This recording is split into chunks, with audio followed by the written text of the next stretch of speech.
Hey Gators and sports fans, get all your Gator talk, news, analysis, and opinions on the Pod Up with Matthews in the Morning podcast. Find us on your favorite podcast platform or watch us on Facebook Live between 8 a.m. and 9 a.m. every weekday. Pod Up, because we are Gator fans. So say, it's great to be a Florida Gator. Good morning. Welcome to the Crime Prevention Security System Studios, large enough to serve you, small enough to care. It's a Wednesday edition of the program. We're going to be joined shortly by JC, talk a little sports, what's going on in the world, and then we'll be joined by JP Shadrick. He's a digital host and covers the Jaguars, get his thoughts on what's going on with the Jags and just kind of the state of the NFL. He also is a play-by-play announcer in college football for Touchdown Radio. We'll talk a little college football with him as well. But first, let's go to the Titan MR hotline, and we're joined by JC. Good morning, JC. What's up? Yeah, man, good morning. I'll be interested to hear what JP says about the John Gruden news. Obviously, that's the big news in the NFL here this week, and so that should be a really good interview. Looking forward to hearing from him and watching you guys here after this segment. But I tell you, QB, did you know there was a college football game last night on a Tuesday night?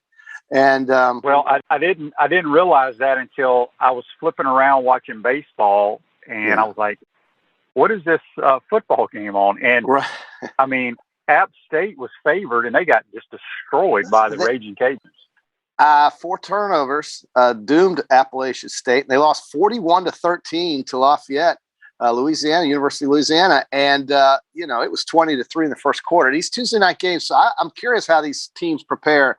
I guess they must have both had open dates on Saturday. Yeah, okay. Yeah, they didn't play. They didn't play this past week. That makes sense. All right. Well, and then Thursday we have a couple of games, couple of Group of 5 conferences playing, and then Friday we're set with 4 games: Clemson, Syracuse, California, Oregon, and then we get ready for the big Saturday. Some people were saying, QB, that this past weekend, October the 9th, was one of the best weekends in college football that they had ever experienced.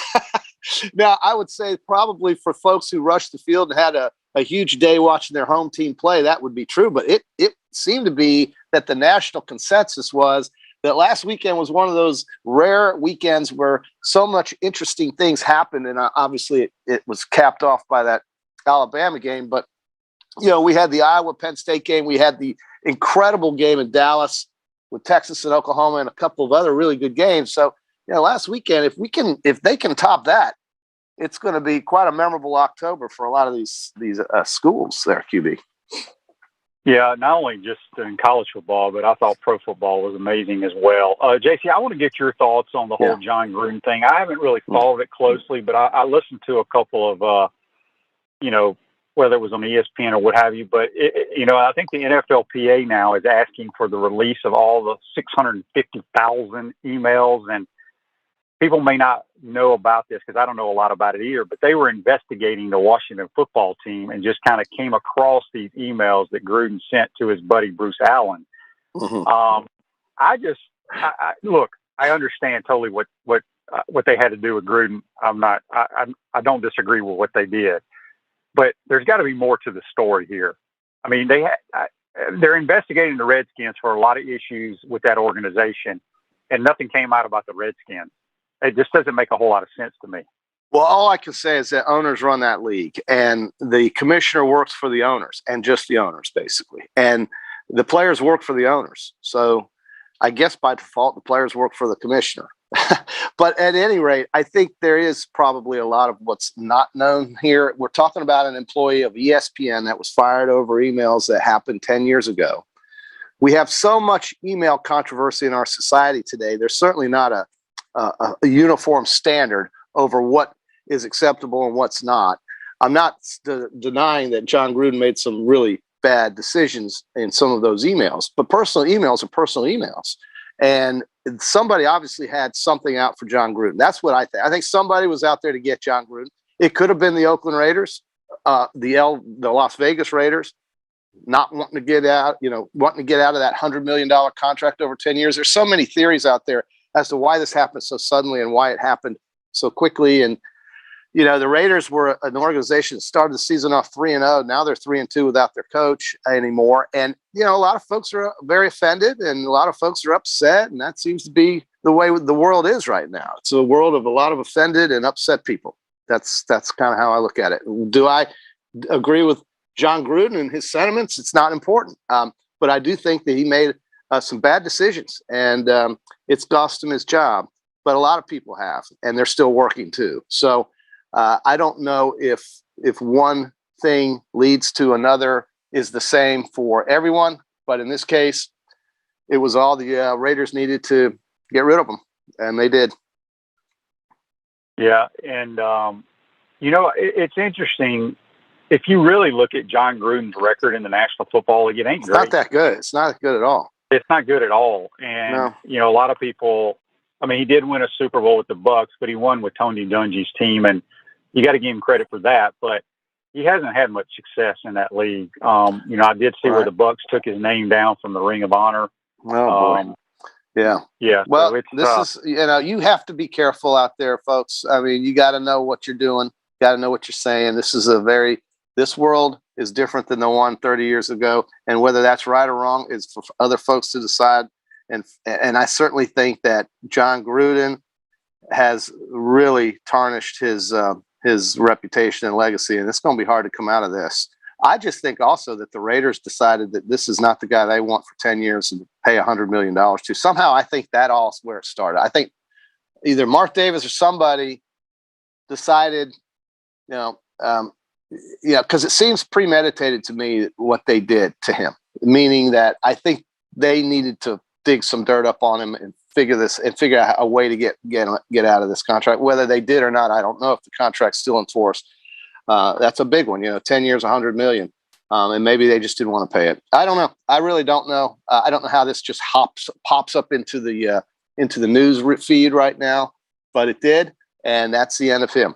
He won't get another job in that league or probably any jet league. I think, for John Gruden, unfortunately, it's going to be very difficult because football was and is his life.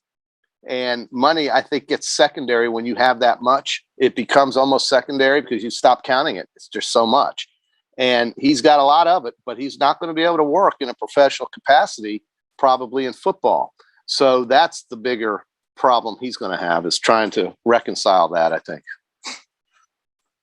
Yeah, no doubt about it. I wanted to get your thoughts on somebody. Gosh, I can't remember where I was, JC, but of course the whole Urban Meyer, can he win with the Jaguars? And they were talking, and think about, Urban has been a tremendous college coach.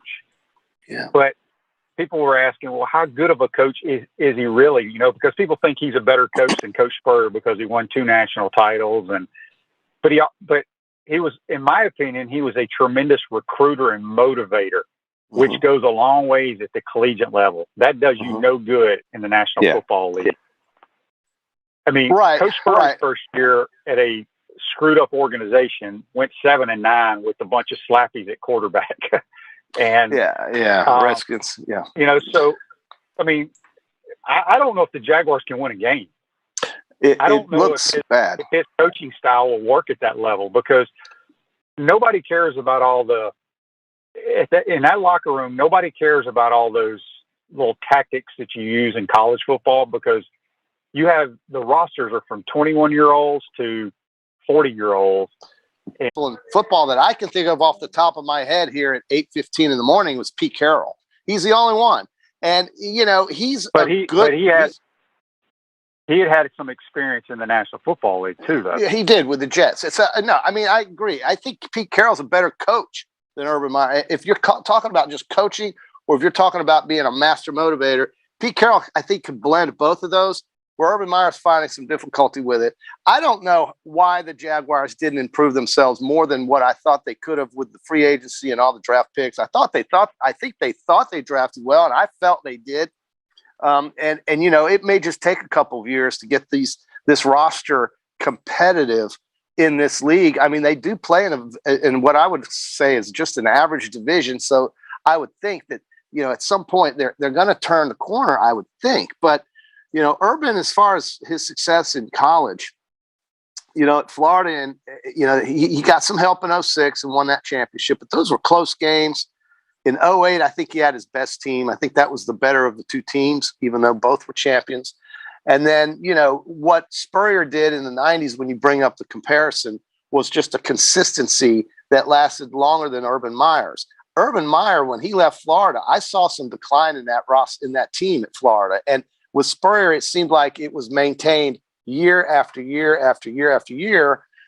And of course, culminating with that championship in January of 96, I guess it was 95 season, 96. So, and they needed help to win that too, but that's part of winning it sometimes. So, no. I was just, the people we were talking about is, people talked about how Coach Spurrier was a failure in NFL. I mean, I can't remember what year 2 his record was, but he went 7-9 in year 1 with me and Danny at quarterback. Right. You know what I mean? He didn't have a first round draft pick. He just had a bunch of journeymen. So that's where I'm going with this, is that, just because he didn't win as many titles as Urban, I think he's a better football coach. He might not be a better recruiter and motivator, but here's what people forget too. Urban's he doesn't call plays. Yeah. And so, anyway, I just thought it was I see what you're saying. Yeah. And I'm not able to get on Facebook to see if anybody has any comments to chime in on their thoughts on that. Cause I'm on the road, but anyway, it was just an interesting conversation. The Jags, they go to London and play the Dolphins this weekend. So we'll see. Gracious. Oh my gosh. How many of those guys on either roster is excited about that? None. I swear.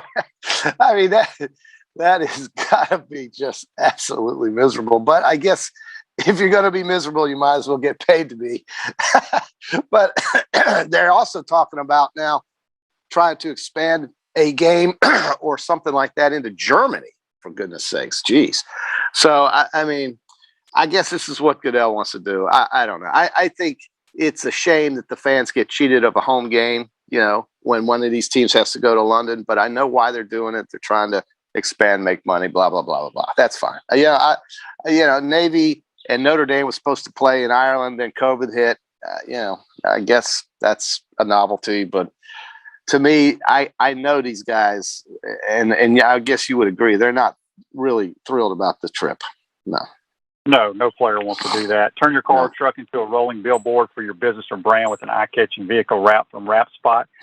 This October, mention promo code Shane, receive 13% off your vehicle wrap. Speaking with JC on the Titan MR hotline. JC, I want to get to this day in sports, brought to you by our good friends at Comfort Temp. Comfort is our business. Peace of mind is our promise. Comfort Temp's hiring team members with all levels of experience. $1,000 signing bonus for qualified folks.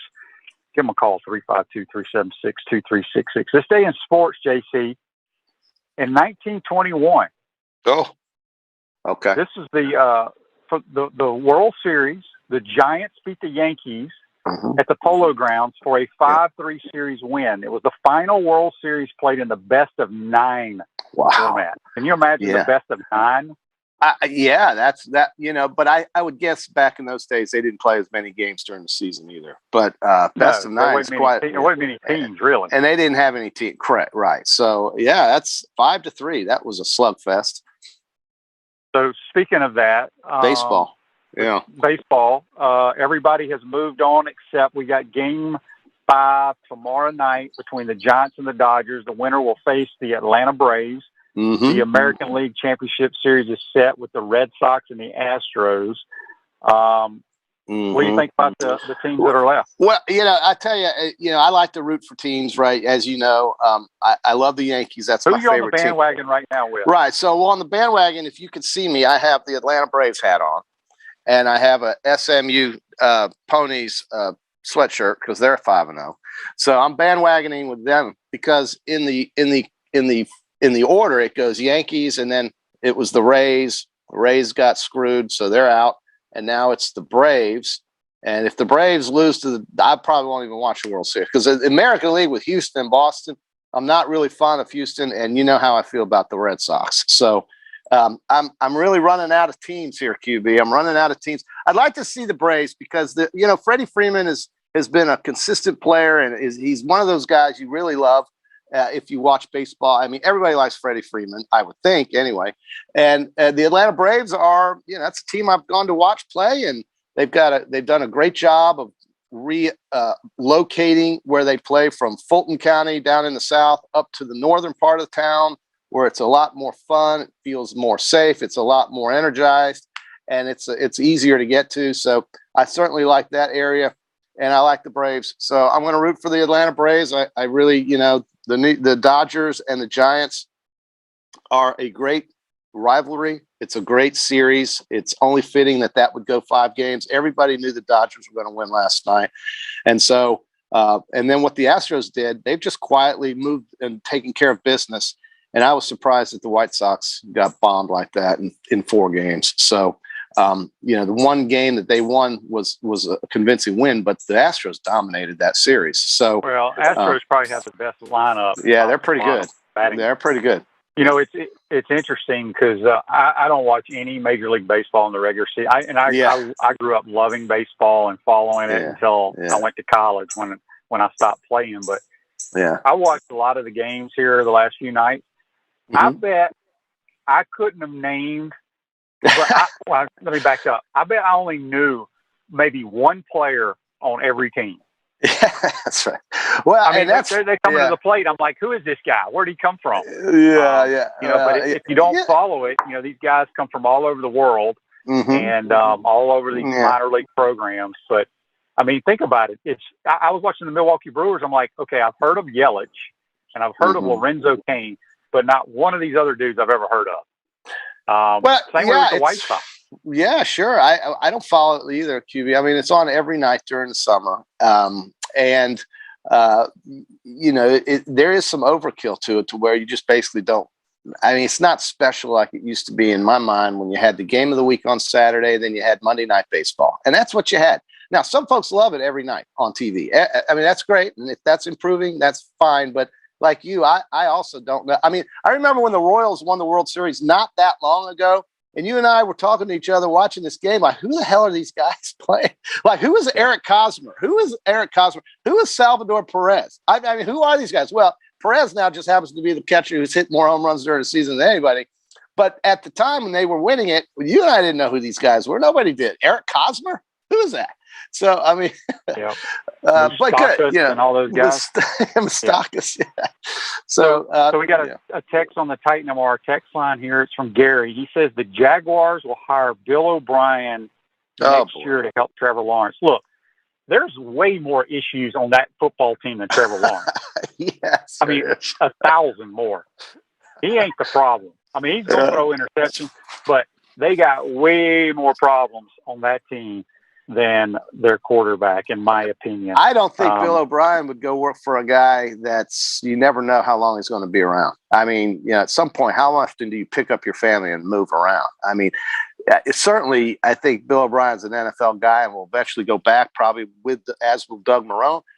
But I mean, Urban right now does not have a stable situation there. It's tenuous at best, and I think, I don't know why anybody would want to work on that staff, QB, because you know how it is. Coaches go where the head coaches go, the rest of them go, and so forth. And it's a lot of bumping around and disorganization.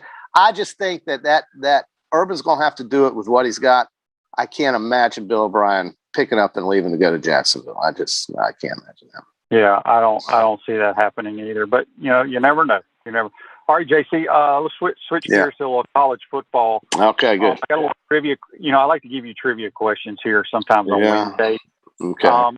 There are 3 quarterbacks in all of FBS football that have thrown a minimum of 20 touchdown passes so far. Do you know who they are? A minimum of 20. One is a Power 5 SEC quarterback. Matt Corral. The other 2 are no, it's not Matt Corral. Okay. Then I'm going to go with. Well, if it's not Matt Corral, then I would say it would be. Is it KJ Jefferson? No, that dude ain't thrown 20. He hasn't thrown 20 touchdowns. Yeah, that's a terrible guess. Awful. How about? I'm going to throw one more name out before you tell me. How about Connor Bazelak? Negative. Okay. It would It would be Bryce Young. Oh my gosh! Yeah, so you're a true fan. He's thrown 20. That's awful. He's thrown 20. The leader in the country is Hannah Mordecai from SMU, and Bailey Zapp from Western Kentucky is thrown 21. I totally have entered suck world right now with that. It seems so obvious, and I don't know how I could have missed that. But the kid has done so well at Alabama, and he's going to be a real superstar there. I think. I just missed it, QB. Good question. I apologize to the listeners for being sucky. Yeah, you weren't very good there at all. No. Well, how about you want to talk about what's not good right now? It's not good in Baton Rouge, and this guy is 2 years removed from Coach of the Year. I think they should be a little bit more patient with him, give him 1 or 2 more years. I don't think he should be fired this year, but there wouldn't be a surprise person on earth if he was. And I don't know if that's right or wrong. Now, a lot of people say, listen, he didn't have anything really to do with their magical season in 2019, but I think he did. He was the head coach. So I don't know, QB. You think do you think he's going to survive the year? No, I don't. I never thought he was head coach material. Okay. I think he's a good defensive line coach and recruiter, but not head coach material. Gary chimed back in on the Titan Mar text line. He was referring to Bill O'Brien as the head coach of the Jaguars. Yeah. Now that is a different possibility. I don't know. Does Shad Khan want to go with a coach that didn't cut it in Texas with Deshaun Watson? Really? I mean, so I don't know what the Jags are going to do. It's a dysfunctional situation right now, and I feel bad for the owner because I know he didn't buy into this. He didn't know what he was getting, I think, and now he's got buyer's remorse. QB back Daryl, hang on a second. Hold that thought. Daryl says on the Titan Mar text line, TIAA Bank Field is good for the Florida-Georgia game, but not for the Jags. Don't waste your money. Yeah, it's too bad. It's too bad. Losing. And we got one more. We got one more. Hang on. Hold that thought. We got one more text on the Titan Mar text line. I don't know who it's from. Okay. It says, good morning, QB. How bad would a loss be for the Florida Gators this weekend at dismal LSU? It'd be just devastating. It would be devastating. Awful. I mean, I don't know how we can lose to them unless we just decide we are not interested and don't want to play. Well, yeah, and it goes back to last season, too. How did they lose to that team? I mean, that team came off a 50-point loss the week before to Alabama. That's true. They played a very good game. Trask had like 3 turnovers. Yeah. And then people blame Marco for the shoe toss, but that had nothing to do. It's because our offense turned the ball over a ton in that game. They did. Turnovers cost you. There's a real possibility. This is from Brett McMurphy. The LSU, Miami, and Southern Cal will not be bowl eligible this year. And if so, that's the first time since 1960 that all 3 did not play in a bowl game in the same season. How about that? That would be 51 years if LSU, Miami, and Southern Cal are not bowl eligible. I find that very interesting. I'm going to go right now. I'm going to go out on a limb and say LSU will not be bowl eligible. Okay. I don't know what Miami's record is right now. What is their record? You know right off the top of your head? No, I think they've got 2 wins. They got to be like 3-3, right? Or 2-4 or something, yeah. Okay, and I don't know who they got left. They may have a chance because I don't know who they have left in the ACC. I don't think Southern Cal. I think they have a losing record right now. Yeah. I bet they aren't bowl eligible. Yeah, I would say LSU for sure. I mean, think about this. LSU has us. They still have Alabama. They still have Arkansas. They still have Ole Miss. Yeah, it's 4 losses. Who else do they have? It's true. I mean, they play. They play Auburn. No, they just finished losing to Auburn. So they lost to Auburn 2 weeks ago. They have Arkansas. Yeah, Arkansas, Alabama. Yeah. They're going to probably miss the postseason. I agree. What do you think the over/under for attendance will be Saturday? Well, the vaccine mandate thing going away is helpful, but I think you're looking at 45,000, 50,000. Yeah, I'll be surprised if there's 50 there. Well, it's such a big stadium, QB. Even if there's 50,000, that'd mean half the place is empty, and that's hard to imagine that the Florida Gators would show up to your campus and half the stadium would be empty. But it's a function of the team first, the time of the game second, and the fact that there's just nobody's happy in Baton Rouge with what they've got, what they're seeing right now. And it's shocking. This is Gene Chizik part 2 here. After he wins at Auburn, he then goes 4-8 not long after, and he's out of there. And I guess we're seeing this going to happen. This is going to happen with Orgeron unless something changes dramatically. And I just don't see why it would. They just lost Boutte. He's their best receiver, I think, best player. And their quarterback is just stranded out there with no running attack whatsoever. I mean, they did run the ball better against Kentucky. I saw that. But Kentucky had that game basically locked away relatively early in the second half. It was a blowout. They shouldn't have even scored 21 points. So LSU's a disaster. It's a flaming garbage pail right now. It's on fire, and I don't know if this guy can dig them out. And when you've got Florida coming in, who's just going to pound the rock. And I want to say one more thing about this before you let me go. If folks are sitting around thinking, well, we're going to win this game, take a week off, and then Georgia's going to kill us, then you don't know the Florida-Georgia rivalry. And we'll get to Florida-Georgia in due time. But I'm going to tell folks this right now. I've seen more Florida-Georgia games than probably most people watching this. And that game is so different, and that rivalry is so different that you never go in there thinking you're going to get killed, because usually a lot of times the opposite just happens. When Matt Jones runs for 400 some odd yards against a team that should have beaten the Gators a couple years ago, who didn't even have a quarterback who could throw the ball 12 yards, that proves my point. That game is always going to be a tight one. It's always going to be close. And if you're putting an L by the Florida column, I think you're making a mistake, because that game is a toss-up. Even though Georgia's good, and even though Georgia's number one, even though Georgia has the 85 Bears playing defense, that game is different. And we'll get to that in 2 weeks. And I know LSU's first, but I just heard so many people over here saying, well, we're going to get killed by Georgia. Florida's going to lose to Georgia, blah, blah, blah, blah.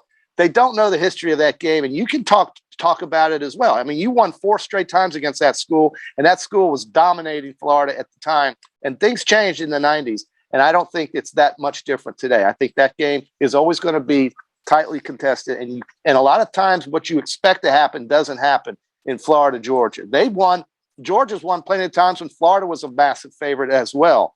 So just keep this in mind, that the season may have gotten away from the Gators in terms of the SEC championship, but they can still win the rest of their games and finish with 2 losses. Whether they're good enough to do that or not is up for debate. Some folks don't think that's the case, and I think many don't. But I wouldn't say that that's completely out of the question, because Florida can do one thing well that I think keeps them in every game this year, in every game, and that is run the football, get Davis and Pierce going, and then Emory Jones can go from there, or Richardson. And defensively, I think, Elam gets back and things get better. So we'll see. I just don't want to hear folks automatically throwing the towel on the Georgia game yet, even though we don't play them, or them for 2 weeks. You've seen how crazy college football has been this year. That's right. Absolutely. The greatest franchise in American football history lost to an unranked team last week. Yeah, right. Yeah. So the transitive property does not apply, in my opinion. A beats B, beats C does not mean C can't beat A, and so it's going to be interesting, and certainly a lot of things could still happen that we don't expect to happen, and that's I guess the excitement and the beauty of college football. And certainly, Florida, if they can convincingly beat LSU, then get a week off to get ready, that Georgia game is going to be a fist fight. I really believe it. Yep, should be a good one, no question about it. All right, JC, go study your picks for Friday, my man. Okay, we got you. All right, have a good one. JC, join us on the Titan Tomorrow Hotline. We're going to take our first time out on this Wednesday. We come back, we're going to talk to JP Shadrick, talk a little Jaguars, and we'll get his thoughts on a little college football as well. You're watching and listening. Caught up with Matthews in the morning from the Crime Prevention Security System Studios. We'll be right back. We want to take this moment to thank all our sponsors who keep the show going and pay the bills. Crime Prevention Security Systems, large enough to serve you, small enough to care. Titan MRI, Gainesville's only locally owned and operated MRI facility. Meldon Law, won't back down. Peachland Dental, Gator Nation's first choice for dentistry in Port Charlotte. Comfort Temp, comfort is our business, peace of mind is our promise. QC Kinetics, live pain-free with QC Kinetics. Great Clips, it's gonna be great.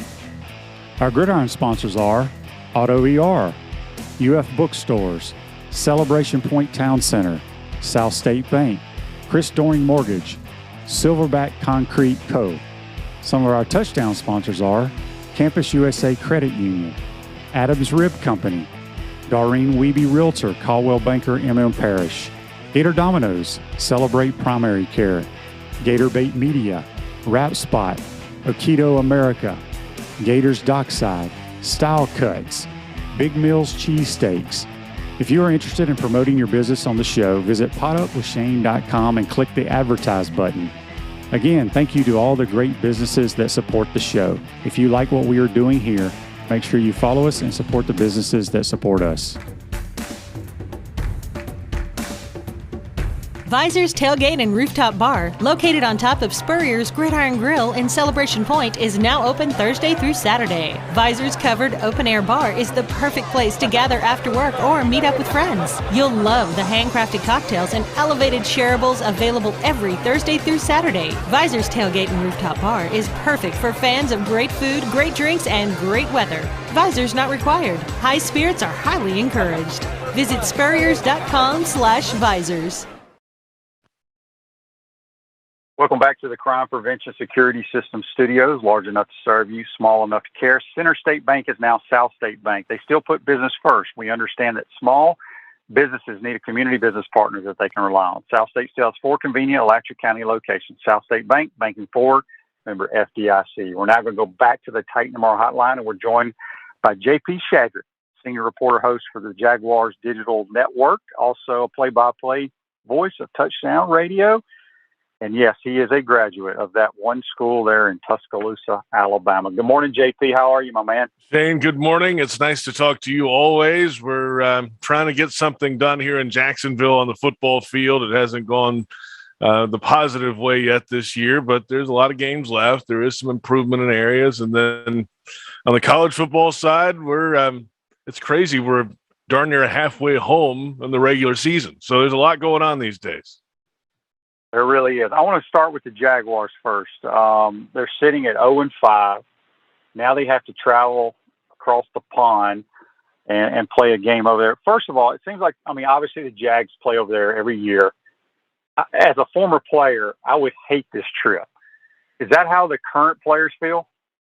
Well, I think this organization especially has figured out the best practices to travel, right? In the first year or two, the team decided to go early in the week. So they would go on Monday, get there Tuesday morning, sometimes leave Sunday, get there Monday morning, and then you're there all week long, which turned into, first of all, a very expensive piece of the puzzle for ownership and the leadership of the team. But second, it's like by Friday, we're sitting over here practicing. You're at this beautiful estate outside of London. They have 2 or 3 of them that the league kind of pairs you up with now that have practice fields on site. And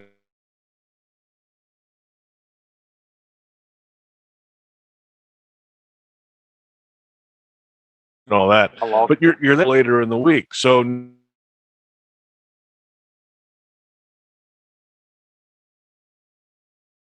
now it's you leave Thursday, get there Friday morning, go on Saturday, and then boom, here we go. Game on Sunday, fly back home. So, it's turned into really a 2-night on the ground trip.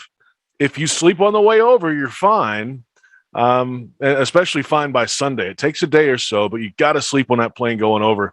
But it's what it is. It's going to be there no matter what. The owner is he wants to have a presence in London. He's wanted to do that. We've been the only team to make a long-term commitment there, and I don't see that going away. So they sit at 0-5. They've been kind of competitive in some games. Just from your viewpoint, do you think this Jaguars team is better than last year's? It's a great question. I think they're better in a couple of spots. Let's say that. Quarterback's one. You got the guy. So you can build around that. I think they are better at running back. James Robinson's a year older, a year wiser, maybe a step quicker. He doesn't have the home run finish speed. We saw last week he got walked down on a 58-yard run, and a lot of other guys in the league would probably take that one to the house, but he just doesn't have that closing speed, right? So those are a couple. Offensive line is banged up a little bit now. They've got some injuries there, but all the starters were back. And then on defense, there's so many new faces, right? The secondary is all new. They spent some draft equity there, but those guys really aren't on the field right now. Tyson Campbell's hurt, and Andre Sisco really hasn't seen much playing time yet. I think he's still trying to fully come back from that knee issue he had at Syracuse. So they haven't seen a lot of the new faces there. They haven't been able to take the ball away on defense. They haven't really been able to get home to the quarterback a lot in the pass rush game. They've been better against the run. So to answer your question, I mean, last year's team was within one score in like 7 games and went to overtime in November in Minnesota and lost that game. They were really competitive late in the year when everybody said that they were tanking. Well, that wasn't the case. I mean, they were out there playing hard and putting their best out there. I think they've improved some areas, Shane. I don't know. I don't think this team's going to break any losing streak records. That's next on the horizon. 26, that's the Tampa Bay mark after the merger, and they're at 20 right now. 29 is the all-time league record. I see them winning at least one between now and then. So because they're close. I mean, if they can take the ball away somehow, if they don't give it up, if they just fix those things, those minor things, continue to run the ball effectively, they can win some games. So I think this, to answer your, it's a long-winded answer for a very simple question. I think this team is better than last year's team. I just don't think we've seen this team's potential yet because they haven't played all sides of the ball together in one game. We have a text on the Titan More text line from Gary, and I'd heard about this. I didn't see the Jags game this past week. He goes, not using Robinson down on the goal line was very odd. Didn't they run Trevor Lawrence or something? He got stuffed on the goal line. So the Jaguars had it 1st and goal at the 5-yard line and decided to throw a couple times. Okay, it's fine. You got Trevor Lawrence, and it didn't work out. And then on the 3rd down play, he tucked it and ran and slid down. And actually, they called it a touchdown. They reviewed it. They ruled him down 3 inches away, just outside the goal line. So it's 4th and goal with 3 inches to go. Well, what do you do? Well, okay, first off, maybe why not sneak? The quarterback's 6'6". All you got to do is fall over, right? They didn't do that. Trevor said after the game, hey, they shifted up front. They closed the gaps right around the center. And, I just didn't feel comfortable really doing that. So, all right, turn around and hand it off to the running back. Well, Carlos Hyde's in the game. And Urban Meyer after the game said, yeah, we weren't sure. I saw Hyde in there. We believe in Hyde also. Okay. Well, James Robinson was at that point in the game running for like 8 yards a carry. I mean, he was not only the 58-yard run, but other things were going well for him too. He rarely loses yardage. I don't care who it was in the backfield in that play, though. If it's Derrick Henry, Earl Campbell, Emmett, they're all getting stuffed because they couldn't block it. It didn't matter. I mean, the defensive tackle was 3 yards in the backfield between the right guard and the center, and there was just no chance. That's why he tried to break it outside and lost 4 yards on the play. So the real question is, why don't you just sneak it and push? You can push behind guys now, too. And they've had that issue 2 weeks in a row. They had it Thursday Night Football last week in Cincinnati, and they couldn't score on a goal-to-go situation. They have it again here. Earlier in the game, they threw a fade in the corner from the one. Shane, I know you'd love that. That's not everybody's favorite. They have some goal line inconsistencies right now. That's another thing they have to clean up and figure out. Urban is 0-5. I don't know if he's lost that many games, for a long, long time. The National Football League is a different animal. Just, you covering the Jags, how do you think he's handling losing? I mean, we know about the off-the-field stuff. I don't want to get into that. But is it wearing on him? I mean, nobody likes to lose, and and you guys know better than most that he doesn't like to lose probably more than anybody you'll know. But it's what it is. It's a young team trying to develop, and that is painful. That can be painful from time to time, and they may not go all right all the time. I think trying to get this organization going is his biggest challenge. There's a lot of moving parts here that he might not have been used to. He doesn't have to go recruit all the time. How do we approach and care for the players, but still challenge them to be at their best so they can win individual matchups on Sunday? That's the messaging is just a little different. It's taken a little differently here. Let's put it that way. So I think that's still, as they go along, for everybody's sake, get a winning result, and I think that resonates a little bit more.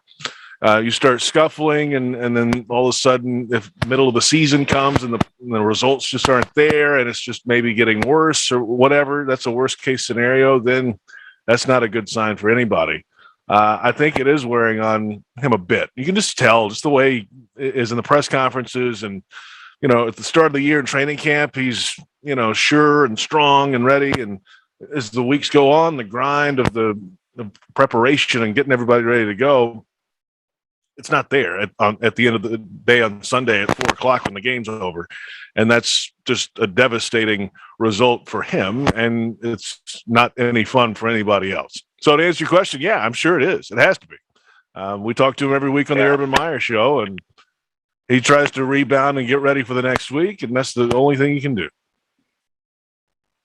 At Chris Doring Mortgage, they do mortgage lending right, helping home buyers throughout Gainesville and North Central Florida. Call Chris Doring Mortgage today at 352-244-0840. Speaking with JP Shadrick here on the Titan Tomorrow Hotline. JP, there been any surprises in your mind through the National Football League right now? A little surprised the Cardinals are undefeated. We saw them. Well, the Jags should have beat them. That's probably why I'm a little surprised by it. But they've got a young, dynamic quarterback who can do a lot of different things. Their defense is better than I thought it would be. That's a tough division, too. The NFC West is going to be really, really challenging this year. And it changes a lot now with Russell Wilson out for a little while after finger surgery. Can the Seahawks overcome that? The Jaguars go out there in 2 weeks after the bye week next week to face the Seahawks without Wilson. Maybe that's a different feeling game now. That division will be fun to watch. The South stinks. Let's be honest with you. The AFC South, it's not any good. The Titans are number one. Everybody else is just there right now trying to figure out what they're doing. If the Jags would have clipped the Titans on Sunday, then the Jaguars at 1-4 would have been one game out of first place. So now everybody, the Titans are 2 up on everybody and have a chance, at least mathematically, to pull away in this thing. The schedule's tough. There's a lot of Buffalo on the schedule coming up. They're really good now, obviously. The LA Rams are on the schedule a lot for the AFC South teams over the next month. So you might see a lot of just carnage. I mean, teams losing games and just below 500 and ugly until late November. It's just how it kind of feels right now. And, hey, guess what? Tom Brady's still good. That's not a shocker at all. And he carved up Miami last week. And maybe, it's Tom Brady and he has great receivers. They did a number on Miami last week. The Jaguars will get a good look at that tape this week. They don't have the horses at receiver that the Bucs do, but maybe it's some kind of blueprint to show you how you can beat Miami if you have the right horses to do it. We'll see if they can do it in London this week. I want to ask you this because I've asked a couple other people. If JP Shadrick was in charge of a franchise right now, and you had your pick to start your franchise with Pat Mahomes, Justin Herbert, or Josh Allen, who would you take? Boy, that's a good one. That's a really good one. Herbert is coming on strong. Year 2, he's got it together. He's a big, strong guy, huge arm. Josh Allen's similar, right? I mean, that's a toss-up of those two. I honestly, I might take one of those two over Mahomes just because of their ability to run a little bit more, and they're a little bigger. They can take a few more shots. Now, if you protect them, it doesn't matter. I get it. But, okay, I'm just thinking all the way through it. Give me Herbert.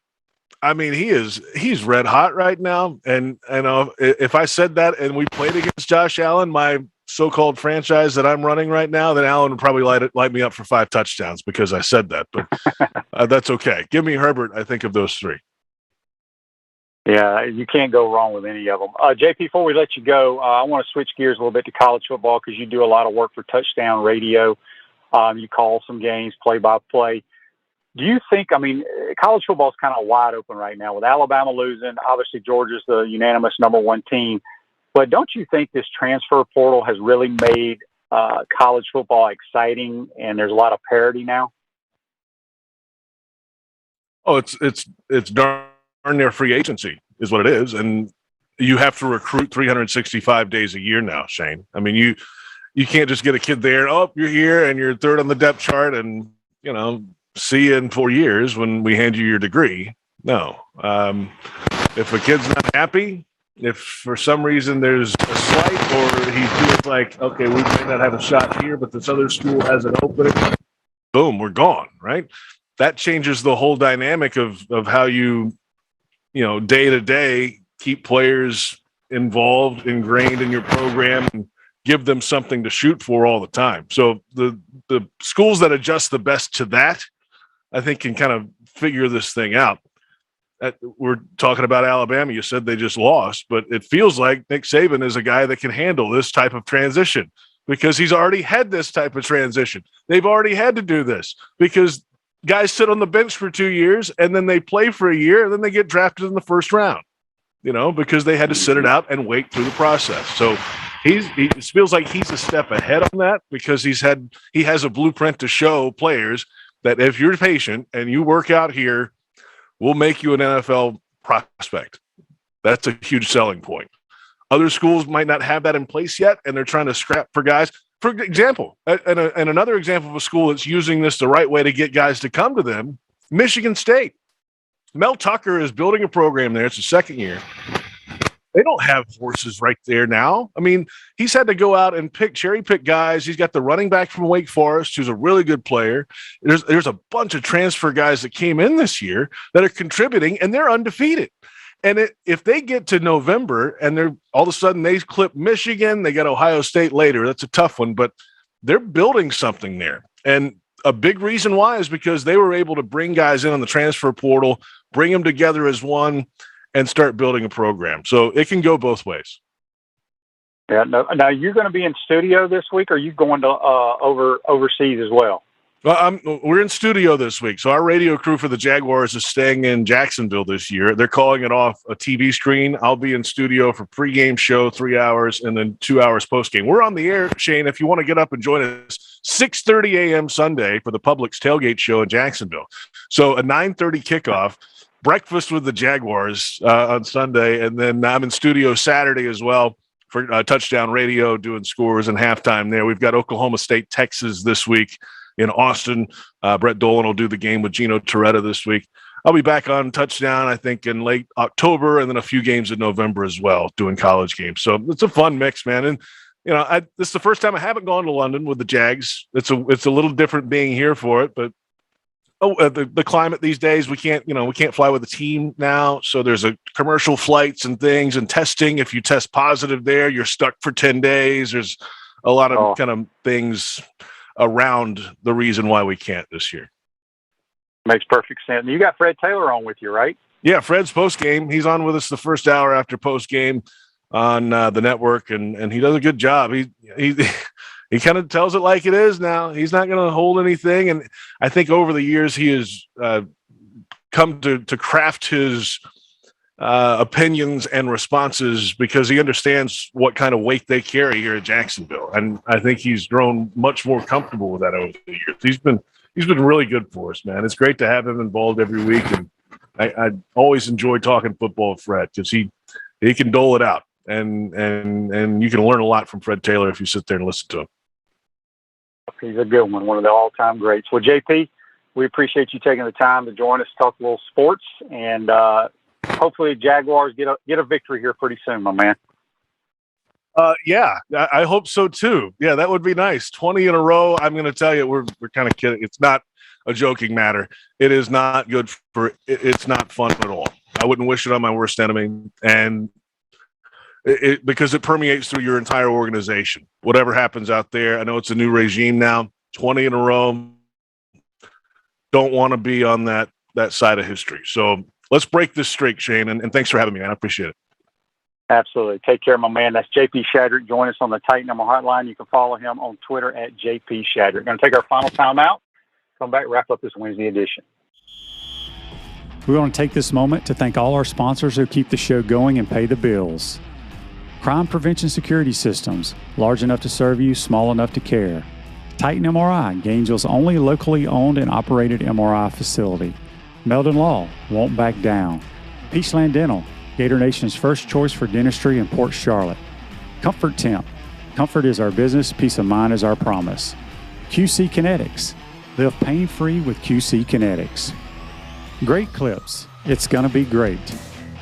Our Gridiron sponsors are Auto ER, UF Bookstores, Celebration Point Town Center, South State Bank, Chris Doring Mortgage, Silverback Concrete Co.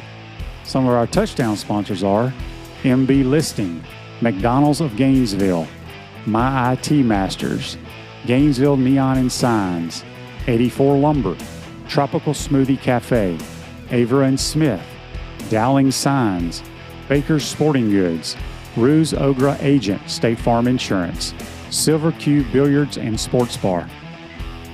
If you are interested in promoting your business on the show, visit potupwithshane.com and click the Advertise button. Again, thank you to all the great businesses that support the show. If you like what we are doing here, make sure you follow us and support the businesses that support us.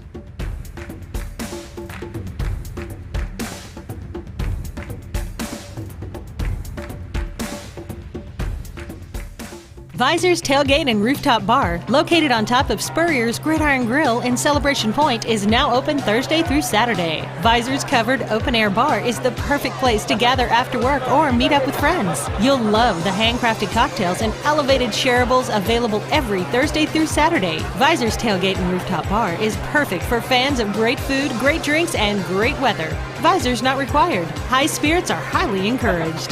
Visit spurriers.com/visors. Welcome back to the Crime Prevention Security System Studios, large enough to serve you, small enough to care. Celebration Points, where the Gators go to celebrate, with premium brands like Nike, Prime and Pearl, Regal Cinemas, Medici, Dave & Buster, Skechers, and the HBC's new restaurant, Spurrier's Gridiron Grill. Make your reservations today at spurriers.com. And now open Thursday through Sunday, Visor's Tailgate and Rooftop Bar. We'll see you at Celebration Point, where the Gators go to celebrate. And I believe they're going to open up Visor's really early, around 11 o'clock Eastern Standard Time this Saturday, so you can go watch the Gators and the Tigers from the rooftop bar. Make sure we want to thank JC and J.P. Shadrick for joining us on the Titan MR hotline. Make sure you follow J.P. on Twitter. He does a great job for the Jaguars and also for Touchdown Radio, calling college games. Tonight, pretty much the only sporting event going on is Game 5 in the National League. Got the Dodgers and the Giants. Winner will face the Atlanta Braves in the National Championship Series to go to the World Series. Tomorrow is a Thursday. That means we'll have our college football analyst Brent Beard on. If you got any questions or comments for Brent, shoot them to us on the Titan MR hotline, and we'll make sure to ask Brent. I'm curious if today who he would vote to win the Heisman Trophy. We'll also have the Baker Sporting Goods High School Roundup. I think we're going into week 7 or 8 in high school football, so it goes by way, way too fast. We're getting ready for Gators and Tigers in Tiger Stadium, 12 o'clock Eastern Time kickoff. And today's show is a wrap, brought to you by Wrap Spot. Be safe, folks. We'll see you tomorrow.